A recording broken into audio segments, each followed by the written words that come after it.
more interdisciplinary than I had experience in the theology department, obviously. There you have different sort of fields within theology. Here, people working on all kinds of things, from an interest in science to interest in literary text, historians, as it were, and people working on manuscripts or liturgical texts. So that was really enriching, just sitting at lunch table learning what other people were working on.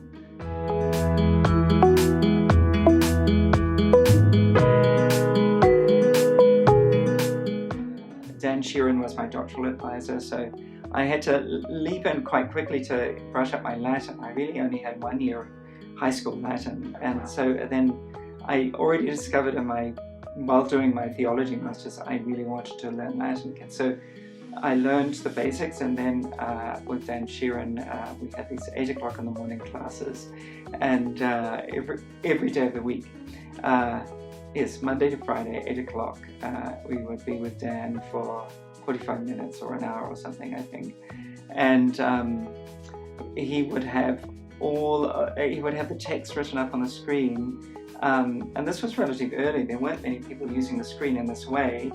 And he would say, follow the bouncing balls. He would use his cursor to help us to decipher the Latin different word order and different syntax, right? It was a lot of fun. Well, at least I found it fun. So this environment where you are confronted by different methodologies and different fields of learning, and you have to learn how to get a base competence in them, right? To know who the primary scholars are in this field, and then to be fearless in attempting to use these tools in saying something new or discovering something new about that's in your field, your base field. It helps to have a strong core or base, right? I'm interested in liturgical manuscripts and medieval liturgy in general. But then these fields have really shaped my natural instinct, as it were, my motor memory of how I want to approach medieval liturgy, right? And so it means that I can talk to liturgical scholars, but I could also present to manuscript scholars, or I could present to people who are doing material culture theory or media theory, and bring what I have to say to all of those groups. The same with the volume I'm working on medieval liturgy.